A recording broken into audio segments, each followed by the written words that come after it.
Sheet परीक्षा दिलेले विद्यार्थी मराठी या विषयाच्या अनुषंगाने काही आन्सर की आपण सेटनेट मराठी या यूट्यूब चॅनलच्या माध्यमातून पाहिलेले आहे. यातील काही प्रश्नांची उत्तरे आज आपण या ठिकाणी जाणून घेणार आहोत.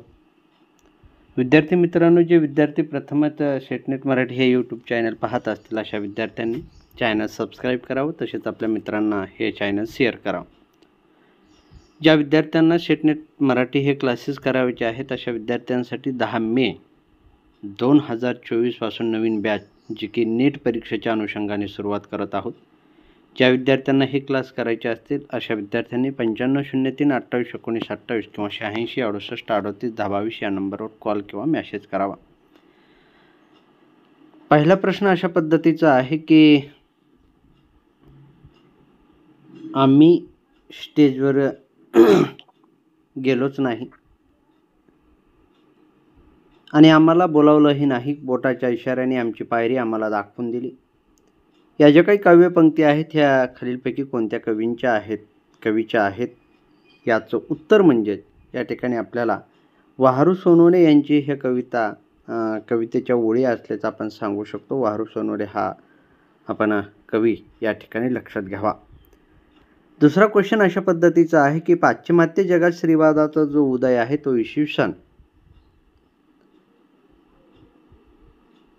पुढीलपैकी कोणत्या वर्षी झाला, तर पाश्चिमात्य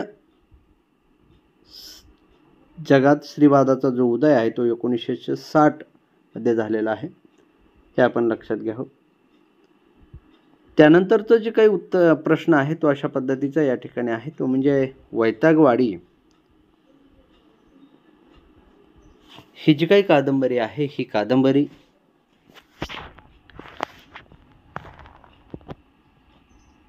महानगरीय घरांच्या प्रश्नावर भाष्य करणारे असून तिचे लेखक पु.बा. भावे आहेत.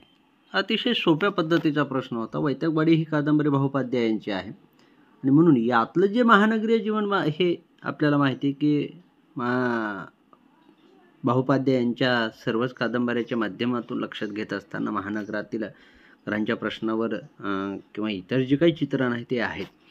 परंतु पु.बा. भावे यांची ही कादंबरी नसून म्हणजेच या ठिकाणचं जे उत्तर आहे ते उत्तर म्हणजे आपल्याला सांगता येतं ते की पूर्वार्ध बरोबर असून उत्तरार्ध मात्र या ठिकाणी चूक आहे आणि म्हणून 3 नंबरचं जे काही उत्तर आहे ते बरोबर आहे.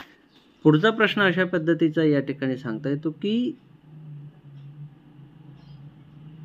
सतीश रणदिवे यांची वापसी ही कादंबरी कॅथोलिक समाजातील धर्मगुरू बनण्यास केलेल्या तरुणाची कहाणी वाचकासमोर उभी करत असून या कथानकात शरीर मनात उद्भवलेली उपभोगाची अभिलाषा आणि शमनीचे चालवलेले प्रयत्न यातील संघर्षाचे जे काही चित्रण आहे ते चित्रण येताना आपल्याला आणि हे संपूर्ण विधान जे आहे ते बरोबर आहे. त्याचं कारण सतीश रणदिवे यांनी वापसी ही कादंबरी आणि त्यामध्ये कॅथोलिक धर्मगुरूच्या बाबतीतली जी काही माहिती आहे ती या ठिकाणी समोर येताना आपल्याला सांगता येतं. पुढील प्रश्न अशा पद्धतीचा या ठिकाणी लक्षात घेता येतो की भाग्यशाली भावंडे, 600 मुले, एवढीशी मुले हे वास्तव आणि 600 कथा संग्रह कोणाचे आहेत, तर राजू तांबे यांच्या नंबरवरील जे काही 600 असे कथासंग्रह असल्याचं आपण सांगू शकतो. विदर्भ साहित्य संघाच्या काही प्रश्नाच्या बाबतीत चर्चा करत असताना विदर्भ साहित्य संघाच्या वतीनं पहिलं जे काही भारतीय साहित्य विज्ञान साहित्य संमेलन कोणत्या वर्षी भरवलं या बाबतीत थोडा कन्फ्युजन आहे, परंतु उत्तराच्या बाबतीत लक्षात घेत असताना या ठिकाणी सांगू शकतो. तरी पण आपण लक्षात घ्यावं, हे लक्षात घ्या की विज्ञान साहित्याच्या माध्यमातून आणि विशेष म्हणजे संमेलन असल्यामुळं यामध्ये कन्फ्युजन आहे, हेही लक्षात घ्या. पुढचा प्रश्न की एकाच माळेचे मणी, अंधेर नगरी, मोहविवेचन ही विनोदी नाटके तर कोणाची आहेत, तर ही विनोदी नाटके या ठिकाणी उत्तर देत असताना आपल्याला बबन जमादार हे जे काही लेखक आहेत ते विनोदी नाटकांच्या माध्यमातून आपल्याला सांगता येतील. पुढचा प्रश्न जो आहे तो म्हणजे रत्नाची पारख या नाटकाचे लेखन पुढीलपैकी कोणी केलेलं आहे, तर बबन जमादार आपण हा लेखकच या ठिकाणी लक्षात घ्यावा. पुढचा जो आहे तो म्हणजे बालसाहित्याच्या नंदादीप असा जो काही पुढीलपैकी उल्लेख जो आहे तो कोणाचा केला तर तो म्हणजे विजयवाड यांचा बालसाहित्याच्या बाबतीत नंदादीप अशा पद्धतीने केला जातो. विज्ञान साहित्य विश्व हा जो काही ग्रंथ आहे तो जयंत नारळीकर यांच्या नावावर असल्याचं आपण लक्षात घ्यावं. विज्ञान साहित्य विश्व हा ग्रंथ. पुढचा प्रश्न, पुढीलपैकी वामनाचा ग्रंथ कोणता आहे तर पुढीलपैकी वामनाचा ग्रंथ म्हणजेच काव्य अलंकार सूत्रवते हा आहे. हे आपण या ठिकाणी पाहावं. पुढचे प्रश्न अशा पद्धतीने इथं लक्षात घेता येतील की रसास्वादाकरिता विवादिकांचे साधारणीकरण झाले पाहिजे असे सांगून रसिकाचाही अंतर्भाव करणारा मीमांसक कोण. तर या ठिकाणचं जे उत्तर आहे ते बठ्ठ लोल्लट म्हणजेच या ठिकाणी आपल्याला ब हा जो काही क्रमांक आहे ज्याने की विवादाचं जे काही साधारणीकरण आहे किंवा त्याच्या माध्यमातून जे आहे ते रसास्वादाच्या प्रक्रियेचा विशेष उल्लेख केलेला आपल्याला सांगता येतो. पुढचा आहे तो म्हणजे प्रतिभेचे सहज आणि उत्पन्न असे दोन प्रकार जे आहेत ते कोणी सांगितले तरी हेमचंद्र हा जो काही अभ्यासक आपण लक्षात घ्यावं त्यानंच सहज आणि उपाध्य अशा पद्धतीचे दोन प्रकार या ठिकाणी सांगितलेले आहेत. तिचे मुख म्हणजे चंद्रबिंबच ही जी आहे तिचे मुख म्हणजे चंद्रबिंबच असे हे कोणत्या लक्षणे तर गौणी साध्य वचन जो आहे तो या पद्धतीने इथं लक्षात घ्यावं. वामनाच्या मते पुढचा जो प्रश्न आहे अतिशय सोप्या पद्धतीचा हा प्रश्न होता. मुळात एक लक्षात घ्या, साहित्यशास्त्र असा हा घटक आहे की साहित्यशास्त्रात जर काळजीपूर्वक तयारी जर केली तिथं जशात तसे प्रश्न उतरतात आणि उत्तरही अचूकपणे देता येतात. त्यासाठी वाचन करत असताना भाषाविज्ञान साहित्यशास्त्र हे घटक आपले जे आहेत ते काळजीपूर्वक वाचून, कारण तुमचं जे मेरिट आहे ना तर अशा या घटकांच्या माध्यमातून पुढे जायला मदत होते. तर इथं वामनाच्या मते काव्यगुणांची जी काही संख्या आहे ती 10 आहे हे आपण लक्षात घेऊ. म्हणजे या ठिकाणचा जो पर्याय आहे तो म्हणजे पर्याय क्रमांक डी हे उत्तर या ठिकाणी आपल्याला लक्षात घेता येतं. पुढचा प्रश्न,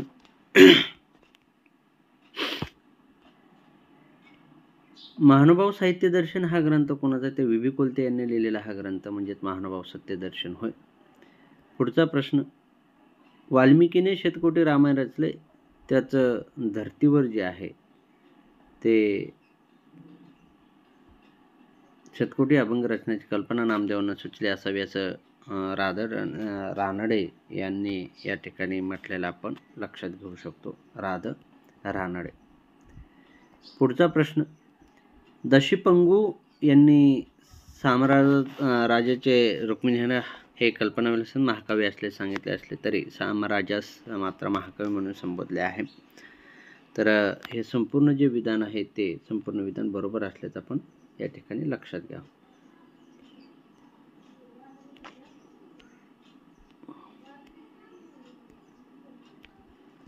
धड संतही नव्हे आणि धड शाहीरही नाही अशा पद्धतीचं जे काही अभिप्राय जो आहे तो प्राध्यापक राशी जोग यांनी कोणत्या शाहिराचा तर राम जोशींच्या माध्यमातून दिलेला आपल्याला सांगता येतो.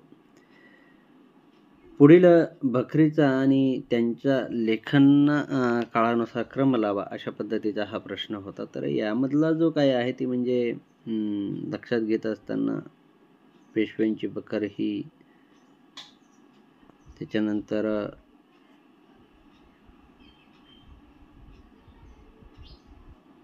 सांगता येते ते अशा पद्धतीनं की पेशव्यांची बखर, छत्रपती संभाजी बखर, गायकवाड यांची हकीकत आणि पानिपतची बखर अशा पद्धतीचा हा क्रम इथे लक्षात घ्या. असंज्ञ म्हणजे त्या ठिकाणी नेणीव होय हे आपण पाहावं. नेणीव. त्याच्यानंतर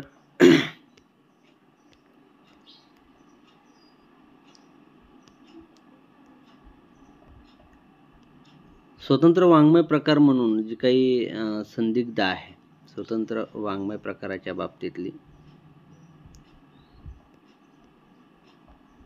संदिग्धता जी काही आहे ती संदिग्धता कशाविषयी तर विनोदाच्या बाबतीत म्हणजे विनोदी लेखनाच्या बाबतीतली जी काही संदिग्धता आहे ती ही आपल्याला या ठिकाणी लक्षात घेता येतं.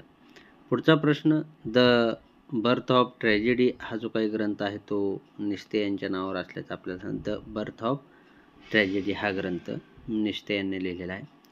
पुढचा प्रश्न अशा पद्धतीचा आहे की मध्यान्ह किंवा उन्हाळा हा जो काही ऋतू कोणत्या साहित्याच्या प्रकाराच्या मुळाशी आहे, तर तो म्हणजे शोकांतिका याच्या मुळाशी, म्हणजे या गोष्टी ज्या आहेत आपल्याला लक्षात घेता येतं.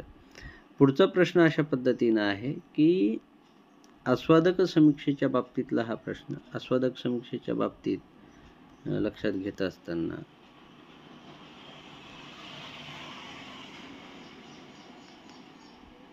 तर इथं जो आहे तो गंगाधर गाडगीळांच्या माध्यमातून हा प्रश्न आणि त्याचं उत्तर लक्षात घ्यावं लागेल. प्रश्न पुन्हा त्याच्यानंतर, मराठीत ललित लेखन प्रवासाची जी काही परंपरा आहे ती परंपरा कोणत्या प्रवास वर्णनापासून सुरुवात झाली, अशा पद्धतीचा हा प्रश्न मानला जातो. तर माझा प्रवास हा जो काही विष्णुभक्त गोडसे यांचा जो ग्रंथ आहे तो प्रवास वर्णनाच्या माध्यमातून लक्षात येतो. त्याच्यानंतर ॲनिमा आणि ॲनिमस म्हणजे पुरुष मनात स्त्रीप्रीती व स्त्री मनातील पुरुष म्हणजे या संकल्पना कार्ल युंग यांना या ठिकाणी सांगितलेलं आपल्याला लक्षात घ्याव्या लागतील. त्याच्यानंतर आहे तो म्हणजे निबंध या साहित्य वैभवच्छेदक लेखन म्हणजे काव्यात्मकता, हे आपण त्या ठिकाणी सांगू शकतो निबंधाच्या बाबतीत.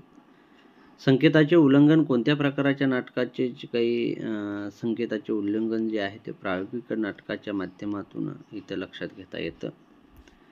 अतिनाट्याचे प्रधान लक्षणांग कोणते, भय आणि कारुण्य, अशा पद्धतीचे प्रश्न तर उत्तराच्या माध्यमातून लक्षात घेतं, पण कारुण्य या ठिकाणी आपण लक्षात घ्या. कृषी जीवनातील प्राण्यांशी होणाऱ्या वर्तनाचा एक वेगळा पैलू शंकर पाटील यांच्या पूर्वी कोणत्या, तर शारी ही जी काही आहे ती पैलू शंकर पाटील यांच्या या शारीच्या माध्यमातून कृषी प्राण्यांच्या वर्तनाचा एक वेगळा पैलू या ठिकाणी आपल्याला. विद्यार्थी मित्रांनो, अशाच काही प्रश्नांच्या म्हणजे विशेषतः आता विषयक प्रश्न राहिलेले आहेत, तर त्या प्रश्नांच्या बाबतीत अजून आपण चर्चा करणार आहोत.